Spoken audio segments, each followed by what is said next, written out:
And you said so that on the face value, it doesn't look like so much damage was done to the budget, yes, as it were. But what is interesting here is to look at it critically, identify what has been slashed off. Are there really value-adding issues? Are there really value-adding components of the project that may undermine the successful implementation of this project? It is only then that you probably will be able to say, yes, these guys have done quite a lot of damage. But on the face of it, I think that this war of words between these two parties should really be downplayed so that the country, so that they all focus on what? Generating jobs, creating jobs, and then running the country in such a way that we will really benefit from what? Dividends of our democracy. Now, it's just 6 months. Okay, one interesting issue is simply that if you look at the comments of the National Assembly, there seems to be some kind of, what I would call, some kind of understanding that the budget period is really not January to December.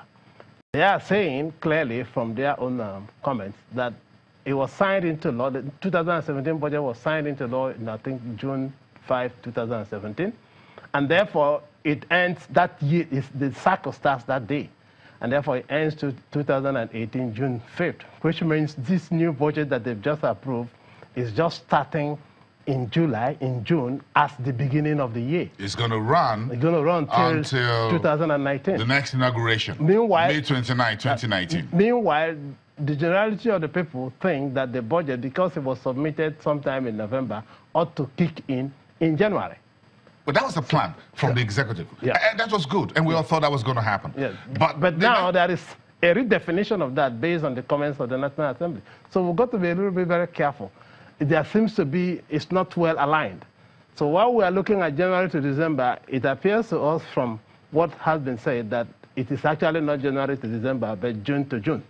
So we need to be very mindful as to what is playing out, because this will lead to quite some problems at implementation. In some of these critical infrastructure, 1.5 trillion was what the administration says they spent last year on and cashbacks into capital projects for 2017, and now we start in 2018 midway, so we've got to push so much money out there as well into capital projects.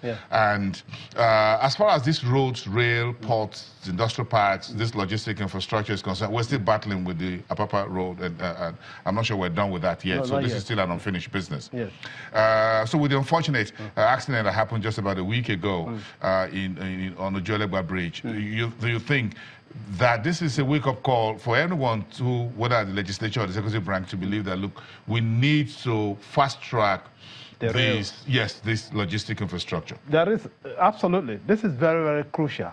As it stands now, we will still rely on 100%. In fact, our economy moves almost about 95 to 100% on road.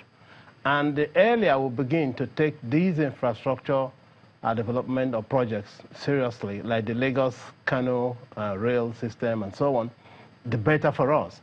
Yes, there had been quite some cut as a result of the activities of the National Assembly, but we think that implementation should kick in.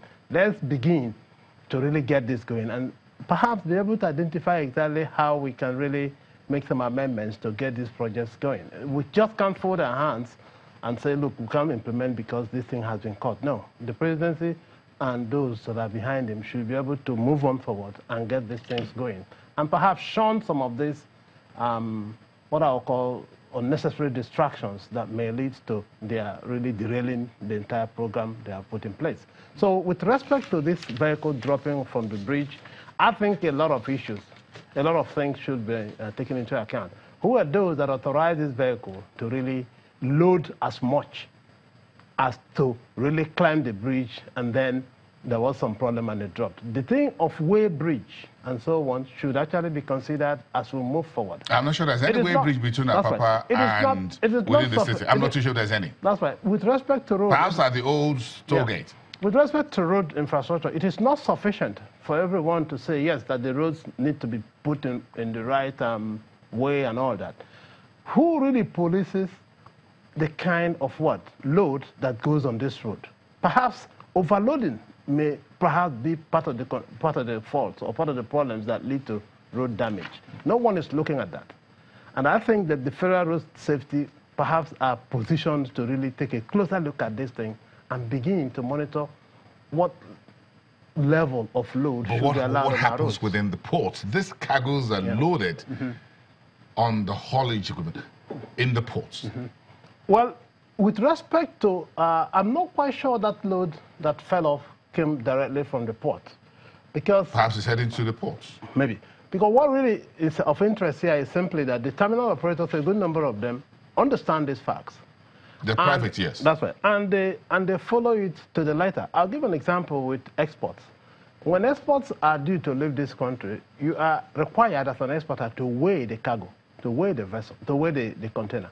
And if it exceeds the limit of weight required, then you're not going to be allowed to move that across. So you need to reduce it.